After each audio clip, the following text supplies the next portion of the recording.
Alright, today I'm reviewing the Ibanez S671ALB. I reviewed this guitar some months ago, and since then I've been playing it more and enjoying it more, so I wanted to share my experience with you guys. So I'm going to go over what I've been liking about this guitar, what isn't so great, and of course I am still not sponsored.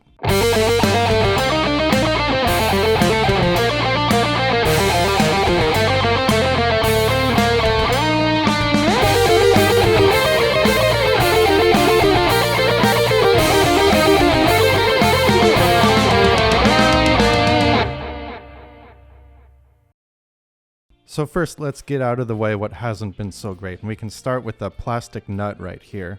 The guitar has stabilized some in the past months. The weather's been more consistent and humidity and all that, so that might be contributing to it. But the strings do bind in the nut a bit more often than I would like. Not so often that it's a deal breaker, but you do gotta stop and check the tuning every now and then. And then with S series, without a trem, without the trem block and springs and all that to weigh it down, it is slightly neck heavy. It is more exaggerated when I'm sitting like this, of course. When I'm standing with the strap and my arm is right here, it doesn't move. It only slides down a little bit, and it probably doesn't help that the strap I'm using is a nylon strap. If I was using a leather strap, if I got one of those, I don't think it would actually move. And then, of course, given the price of this guitar, I think it's $1,200 USD. You could argue it doesn't have that kind of prestige neck profile. It has something that feels more like a Wizard 3 to me. And you can make this argument because you're running into used Prestiges in this price range. You can get a new Prestige for a little bit more. And then it's not technically a Prestige, but there's the Genesis, the RG Genesis. And that has a pretty slick neck profile. But as I'm going to get into later, this neck profile actually isn't that bad. And as I've been playing this more, I've started to like it more and more.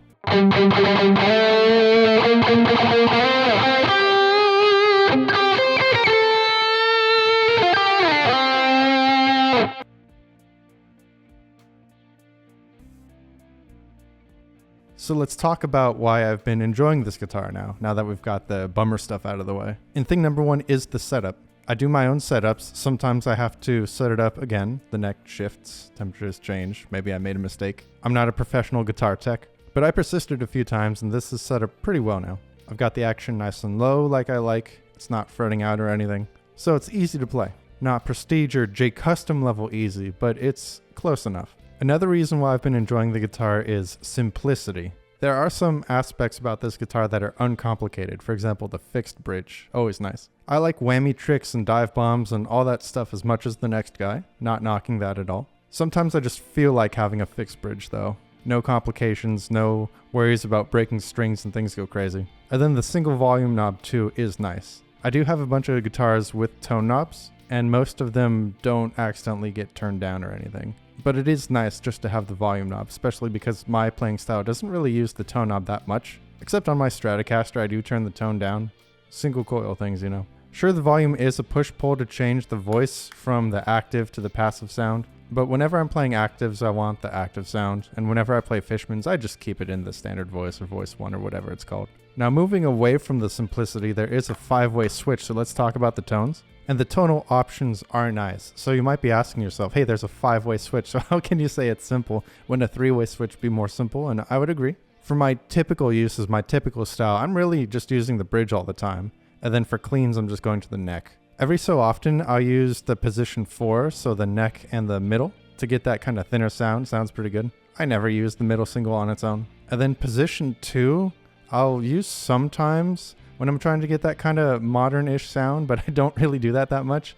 Not knocking modern guitar at all. It sounds pretty cool. It's just not a natural style for me. So really, I'm only using a few positions on this thing.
I do have to say that over time, I've been enjoying passive pickups more and more, but clearly I don't hate actives. In fact, I just had a release of a cover song that was played on a guitar with active pickups. I used the Ibanez RG5121, the Prestige, which is kind of like this. It has a fixed bridge, it has the Fishmans, no middle single or anything like that, but if you want to check it out, of course you can go stream Dr. Wiley's Castle, my cover. It's on Spotify and all that stuff. Shameless plug. There's also a video for it too. Features a guest solo by Consolus. Pretty cool stuff. But yeah, what do you think about actives versus passives? Do you like actives on this? Be sure to comment down below, of course. And if you want to continue the discussion, you can always join the Discord. We love talking about guitar there. But moving on from the pickups, let's talk about the controls a bit more. I find the volume is just in the perfect place for me. I don't accidentally hit it or anything, but it is easily reachable right there. I do like to turn my volume down whenever I'm not playing, so having it close is pretty nice. And then the 5-way switch, what do you think about this? This plastic housing, it hasn't failed me. Of all the S series I've owned in my musical life, I've never had this part fail. In fact, I've had this fail on a different S before in the distant past on an S470. And come to think of it, this comes with strap locks or something, but I can't seem to find where they are. Oh well, oops. But the selector's been robust enough, and it's in a natural enough position where it's easily reachable. So I'm liking that, I'm enjoying that. Now let's talk about the neck, because I touched on it earlier. I do have some Prestiges, and it feels like I can play better on those. But this slightly thicker neck is kind of comfy. It's still thin enough where if you're playing thumb behind the neck, you can still do all your shred stuff. And because it's a little bit thicker, it's more satisfying to play whenever you do your thumb over the neck stuff, like bends and things. You get a bit more neck to hold on to. And maybe as I'm getting older, the thicker neck just does feel a little bit more comfortable. Sometimes.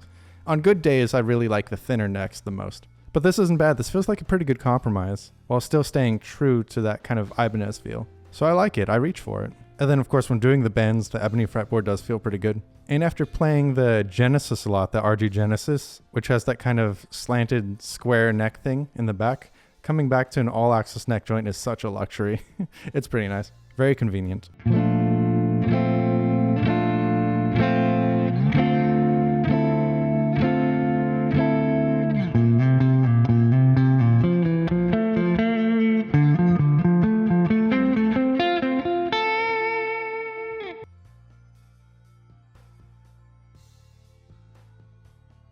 So now let's talk about what features are important, what features are a luxury. Because we can talk about these frets. It has, I think they call it the Sub-Zero treatment. So it's supposedly harder or something than the typical nickel silver.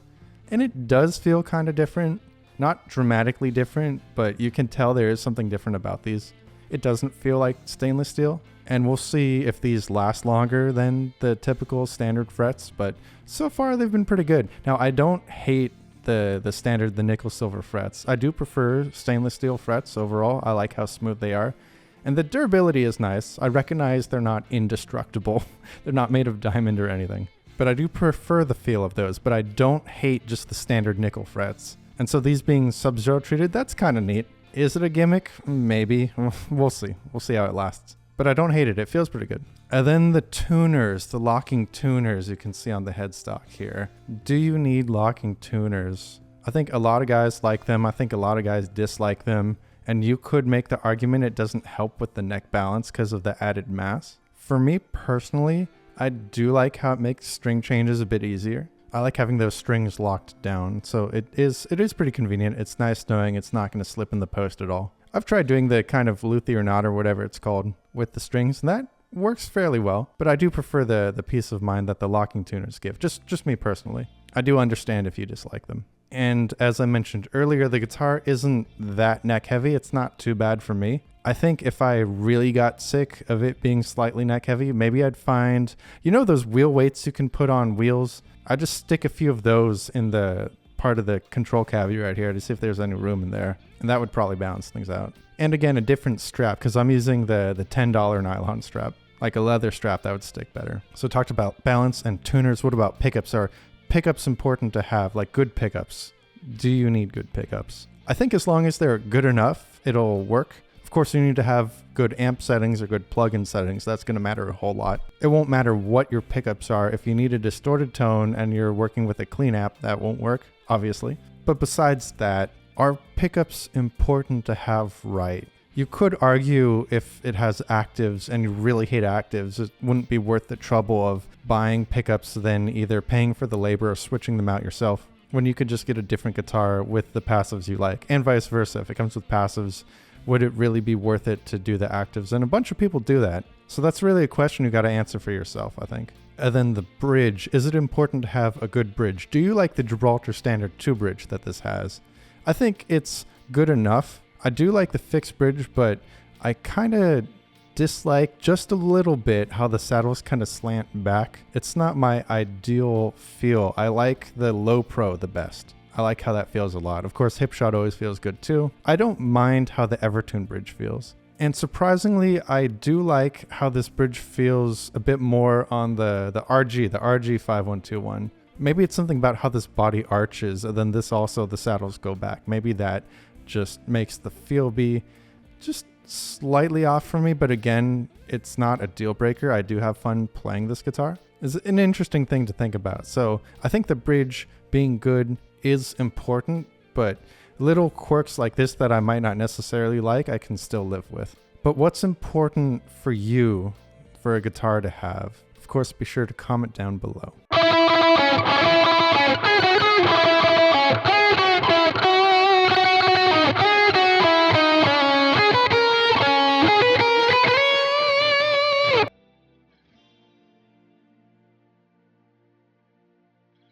So overall, this guitar is fun. Do you need the most expensive guitar to have fun? And I'm saying this recognizing that this isn't a cheap instrument by any means. It's about $1,200 USD new, so it's all relative.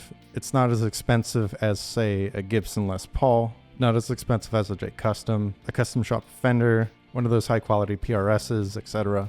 But do those guitars in general play better? Like if you compare this to a Prestige, does the Prestige play better? I think yes it does. But this guitar doesn't play bad. It's kind of a bit more tricky to answer when you compare this to, say, the RG Genesis, because that costs less and is made in Japan. This is made in Indonesia. I do like my Indonesian made guitars. I love my Solars, for example. So I'm not knocking Indonesian made guitars. But I think one thing that's really important, besides country of origin or build quality, things like that, is the setup. How well it's set up can make or break the guitar, and if you take the time to set it up well, or have it set up well, it'll be very rewarding, and a lot of obstacles and pain will be avoided. Beyond that, quality of materials versus cost, the correct balance of that, is up to you. So those are my thoughts, but what do you think? Does the Ibanez S671ALB sound like a good deal? Or does it miss the mark with a lot of the features it has? Comment down below, and of course this is YouTube, so I have to say the YouTube things. Be sure to like, subscribe, share the video, print out every frame and mail it, join the Discord, check out the Patreon, do a backflip, and as always, peace.